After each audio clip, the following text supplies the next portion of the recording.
మొదట్లో అసలు నెయ్యి కల్తీ లేదన్నారు, మా హయాంలో జరగలేదన్నారు. కుదిరితే కూటమి ప్రభుత్వంపైకి నెట్టేయాలని చూసింది వైసీపీ. కానీ వైసీపీ ప్రభుత్వ హయాంలో నియమించుకున్నటువంటి డైరీ నిపుణుడు విజయభాస్కర్ రెడ్డి నేరం ఒప్పుకోవడంతో నకిలీ నెయ్యి గుట్టు రట్టయింది. తిరుమల లడ్డూ తయారీలో కల్తీ నెయ్యి వ్యవహారంలో సంచలన విషయాలు ఒక్కొక్కటిగా వెలుగులోకి వస్తున్నాయి. కల్తీ నెయ్యి తయారీ సంస్థలకు విజయభాస్కర్ రెడ్డి అనుకూలంగా వ్యవహరించినట్లు వెల్లడైంది. ఇక విజయభాస్కర్ రెడ్డి వెనక ఉండి నడిపించిన వ్యక్తుల భాగోతమే బయటపడాల్సింది. కిషోర్ గారు, యాజ్ పర్ రిపోర్ట్స్ ఇక కల్తీ నెయ్యి వ్యవహారం కూడా దాదాపుగా కొలిక్కొచ్చింది అంటున్నారు. ఈ నెలాఖరులోపుగా దీని మొత్తం వ్యవహారం తేల్చేస్తారని చెప్పేసి, అంటే దర్యాప్తు పార్టు కంప్లీట్ అవుతుంది. ఇక తర్వాత ట్రయల్. ఇది మనం గుర్తుపెట్టుకోవాల్సింది, సుప్రీంకోర్టు కాన్స్టిట్యూట్ చేసినటువంటి స్పెషల్ సిట్. దీంట్లో సిబిఐ ఉంది, సిబిఐ లెడ్, ఇది CBI led, but Supreme Court guidance directions ప్రకారంగా వేస్తాం. సో వాళ్ళు కూడా ఇప్పుడంతా తిరుపతిలోనే మోహరించినట్టుగా తెలుస్తోంది. అయితే దీంట్లో కీలకమైన పరిణామం ఏంటంటే, ఇప్పటి వరకు ఎవరు కూడా సహకరించలేదు. ఇప్పుడు వరకు ఎంతోమందిని ప్రశ్నించింది స్పెషల్ సిట్, ఈవోలను ప్రశ్నించింది, అలాగే చైర్మన్లను ప్రశ్నించింది, కానీ ఎవరు కూడా సరిగ్గా సహకరించలేదు. అది సహజమే, అది నేరం ఒప్పుకున్నాను ఎవరు. కానీ ఇక్కడ ఇతను ఎవరైతే డైరీకి సంబంధించిన వ్యవహారాలు చూసుకునేట అతను, నేను లంచం తీసుకుని ఈ కల్తీ నెయ్యి సప్లైదారులకు నేను సహకరించాను అని చెప్పేసి ఎంత తీసుకున్నాడు, ఏ ఏ రూపాల్లో తీసుకున్నాడు అనేది కూడా పూర్తిగా సిట్ ముందు ఒప్పుకున్నాడట. దీని వెనక పెద్ద తలకాయలు ఎవరు అనేది కదా మొదటి నుంచి. ఇప్పుడు లిక్కర్ కేసు తీసుకోండి, లేదంటే కానీ పరకామణి తీసుకోండి, ఇప్పుడు కల్తీ నెయ్యి తీసుకోండి, ఏదైనా కానీ మరి ఆ పెద్ద తలకాయల్ని తీసుకొచ్చే కార్యక్రమం ఉంటుందా, లేదంటే ఈ చిన్న చిన్న చిన్న చిన్న స్మాల్ ఫిష్ విజయభాస్కర్ రెడ్డి లాంటి వాళ్ళు అక్కడ వరకే ఉంటుందా అనేది మీ అభిప్రాయం చెప్పండి. లేదు సార్, ఈరోజు లంచం తీసుకున్నాడు కాబట్టి కల్తీ నెయ్యి వాడి లడ్డు తయారు చేశారనేది ప్రూవ్ అయింది. ఈరోజు వైసీపీ వాళ్ళు నోరు లేవాలి. లడ్డు తిరుమల తిరుపతి దేవస్థానం ప్రసాదం పవిత్రంగా భావిస్తారు హిందువులు, వాటిలో అవినీతి జరిగింది.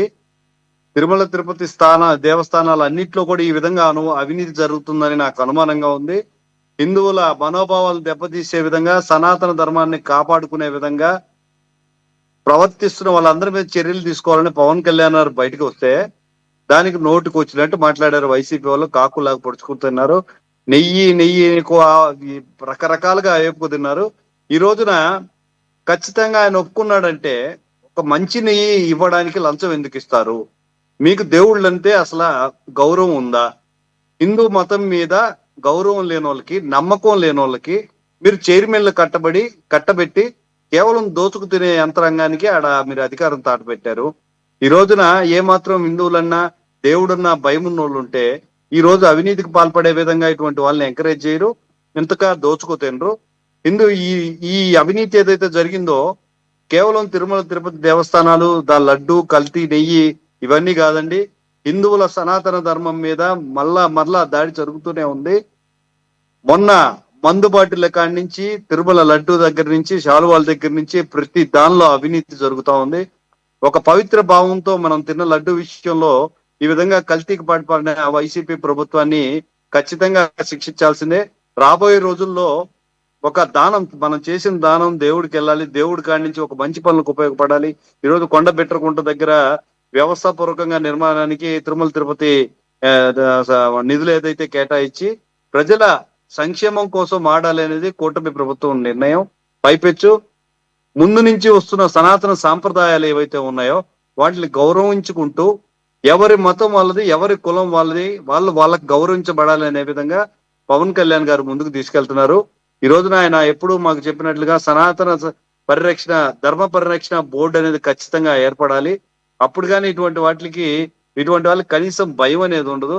ఎంత యథేచ్ఛగా ప్రపంచవ్యాప్తంగా నమ్మిన తిరుమల తిరుపతి దేవస్థానాన్ని అపవిత్రం చేశారు.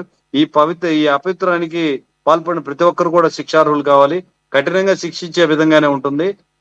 ఇప్పటిదాకా ఒప్పుకున్న తర్వాత దర్యాప్తు మరింత వేగం అవుతుంది. ఖచ్చితంగా కూడా దీనికి బాధ్యులు ఎవరైతే ఉన్నారో వాళ్ళందరూ కూడా కఠినంగా శిక్షించే విధంగా ఉంటుంది.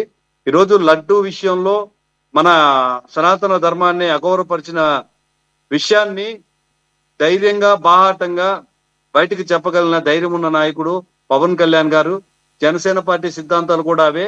మా ధర్మాన్ని మేము కాపాడుకుంటాం, అవతల ధర్మాన్ని గౌరవిస్తాం, అవతల వాళ్ళ ధర్మం కోసం మా ధర్మాన్ని భంగపరచుకోవాల్సిన అవసరం లేదు. మనం ఏదైతే కులం ఏదైతే మతంలో పుట్టామో, ఏ మతాన్ని నమ్మామో ఆ మతాన్ని కాపాడుకోవాల్సిన బాధ్యత ఉంది అని చెప్పి మా అందరికి తెలియజేశారు. ఆయన పిలుపునిస్తే గతంలో నేను చెప్పినట్లుగా సనాతన ధర్మ పరిరక్షణ బోర్డుకి ప్రతి జన సైనికుడు కూడా ముందుకు వచ్చి నిలబడతారు. కేవలం డబ్బుల సంపాదన కోసం కాకుండా తిరుమల తిరుపతి దేవస్థానంలో స్వచ్ఛంద సేవకి వేల మంది ఈ రోజు పోయే పరిస్థితి ఉంది. ప్రతి హిందువు కూడా ఒక సైనికుడిగా మారి మన తిరుమల పవిత్రతను కాపాడుకోవాల్సిన అవసరం ఉంది. అన్నిటికంటే ముందు కూడా కూటమి ప్రభుత్వం వీళ్ళందరి మీద చర్యలు తీసుకునే పరిస్థితి కూడా ఉంది. కఠినంగా శిక్షించే పరిస్థితి కూడా ఉంది. నిజం తేలే వరకు ఆగారు. నిజం తేలిన తర్వాత దీనికి మూలాలు ఎవరు, దీనికి గైడ్ చేసింది ఎవరు, వీళ్ళందరినీ కూడా లాక్కొని వచ్చి ఖచ్చితంగా శిక్షార్హం చేయాల్సిన బాధ్యత అయితే ఉంది. హిందువులన్నా, హిందూ గుళ్ళన్నా, సనాతన ధర్మం అన్నా గత వైసీపీ ప్రభుత్వానికి లెక్కలేదు. మాటి మాటికి దాడి, హిందూ దేవాలయాల మీద దాడి చేశారు, శిలలు నరికేశారు, రథాలు తగలబెట్టారు, మన నమ్మకాలతో ఆడుకున్నారు. ఇది కేవలం డబ్బు సంపాదన, కల్తీ నెయ్యి అనే దాంతో పోయేది కాదు. పక్క మతాల మీద జరిగిన దాడిని ఖచ్చితంగా కూడా ఖండించాలి. వీటికి ఎంత పెద్ద వాళ్ళు ఉన్నా కూడా కఠినంగా శిక్షించాలని జనసేన పార్టీ తరఫున నేను కోరుకుంటున్నాను. Okay, right. కోటేశ్వర గారు, ఇది యాక్చువల్గా ఈ ఈ విజయభాస్కర్ రెడ్డి అన్న ఆయన ముందస్తు బెయిల్ పిటిషన్ వేసుకున్న సందర్భంలో కోర్టుకు ఆయనకి ఇవ్వవద్దు అని చెప్పేసి బయటపెట్టినటువంటి ఈ వ్యవహారం ఇదంతా కూడా. ఇప్పుడెప్పుడు ఎంతెంత తీసుకున్నాడు, ఏ కంపెనీ నుంచి ఎంతెంత తీసుకున్నాడు అని. అయితే దాన్ని ఆయన అంగీకరించాడని కూడా అంటున్నారు.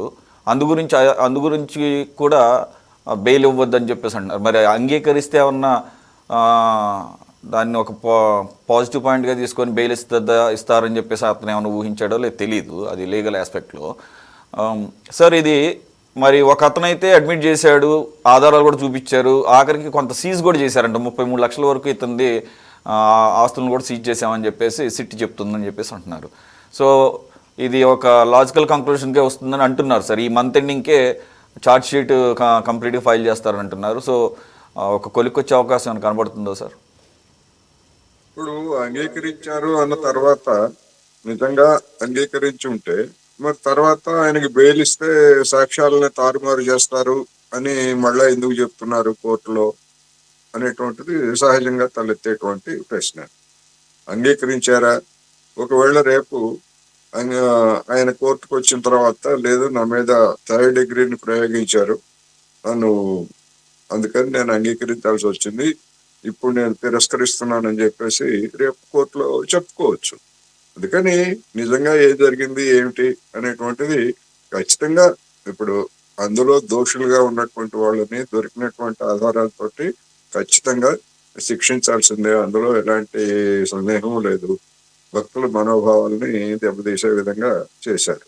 అయితే ఇక్కడ మన జనసేన మిత్రుడు సనాతన ధర్మం గురించి చాలా ఎక్కువగా చెప్పారు.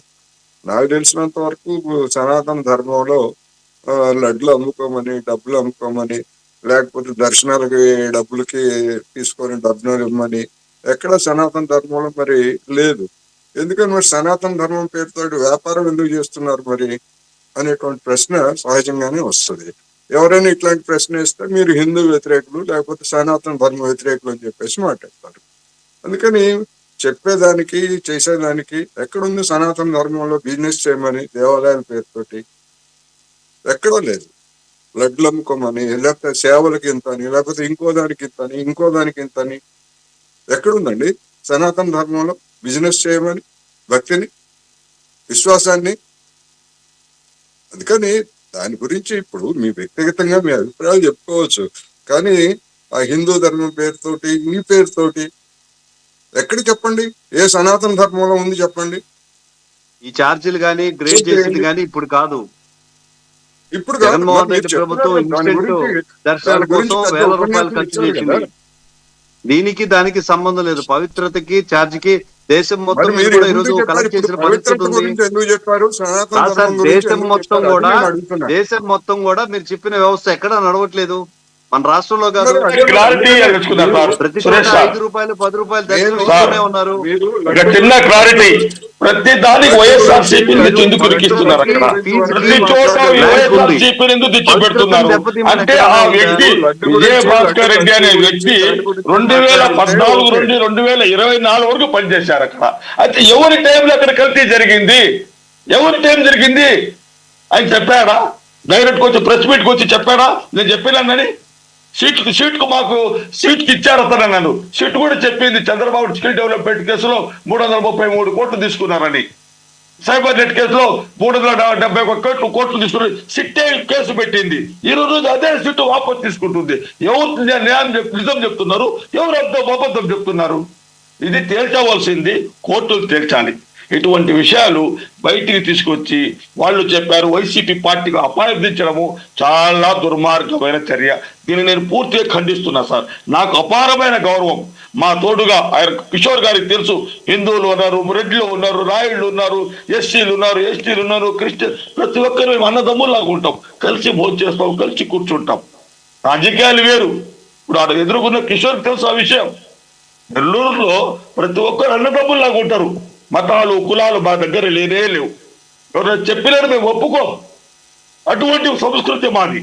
ఆంధ్రప్రదేశ్ సంస్కృతి మతాలకు కులాలకు ధర్మాలకు అతీతంగా ప్రతి ఒక్కరూ సంతోషంగా హ్యాపీగా ప్రయాణం చేసే ఒక పడవ మొయినుద్దీన్ గారు మీరు చెప్పింది కరెక్టే, కానీ ఇక్కడ అందుకని మతాల జోలికి వెళ్ళొద్దు. ఇక్కడంతా కూడా దీని గురించి, ఇదంతా దీనికేం మతం ఉండదు, దీనికేం మతం ఉండదు సార్. ఒక్క నిమిషం ఆగండి. ఇప్పుడు ఈ సమస్య అంతా దీని గురించి వచ్చింది, దీనికేం మతం ఉండదు. కాబట్టి అవకాశం ఉంటే ఎక్కడైనా దోచేస్తారు ఈ రకమైన దానికి కనుక. ఇప్పుడు జరిగింది అదే కదా. సరే, మీరు బయటకు వచ్చి చెప్పాడన్నారు, బయటకు వచ్చి చెప్పరు. కేసులు దానికి ఒక ప్రొఫార్మా ఉంటుంది, దానికి ఒక పద్ధతి ఉంటుంది. వాళ్ళ ఎంక్వైరీలో బయటపడింది. ఇది మళ్ళీ ఇంకోటి మీరు గుర్తుపెట్టుకోవాల్సింది ఏంటంటే, ఇది సుప్రీంకోర్టు కాన్స్టిట్యూట్ చేసినటువంటి స్పెషల్ సిట్ ఇది.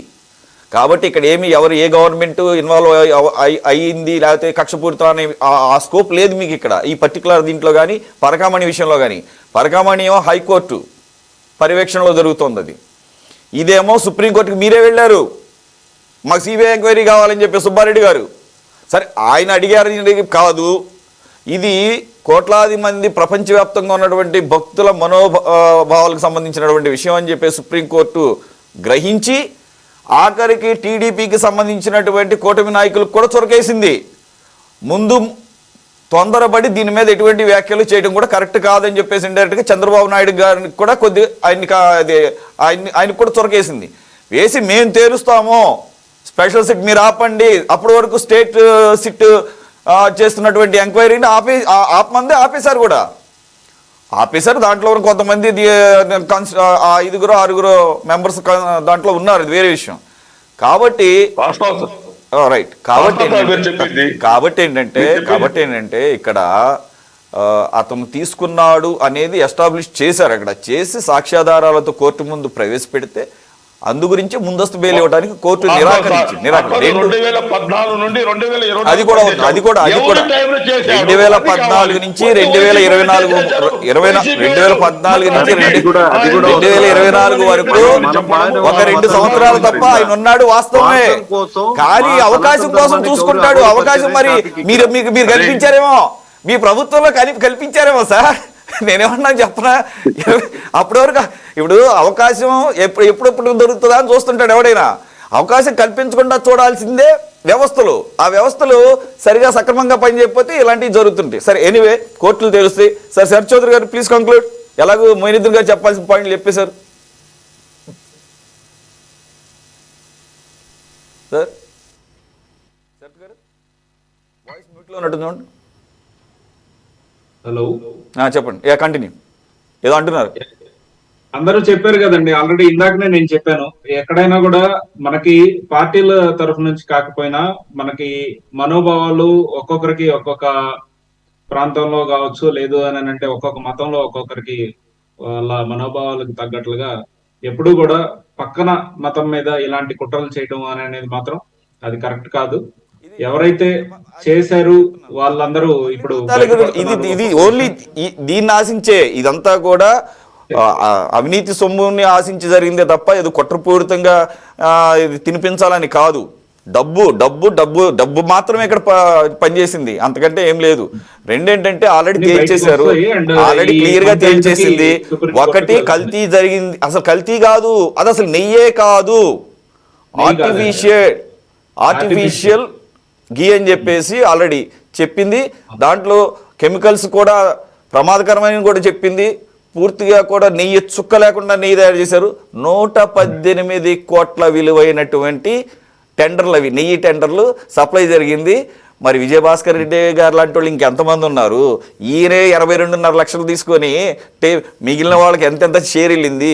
మరి 118 కోట్ల విలువైన నెయ్యి అన్నప్పుడు మరి దానికి తగ్గట్టుగానే వసూళ్లు కూడా ఉంటాయి కదా. మరి అదేంటి అనేది చూద్దాం. ప్రస్తుతానికైతే విజయభాస్కర్ రెడ్డి అన్న ఆయన మర్చిపోయి ఆయన ఏదో ట్రీట్మెంట్ తీసుకుంటున్నాడంట మరి హాస్పిటల్, మరి అది మరి ఎందుకు తీసుకుంటున్నాడో తెలియదు.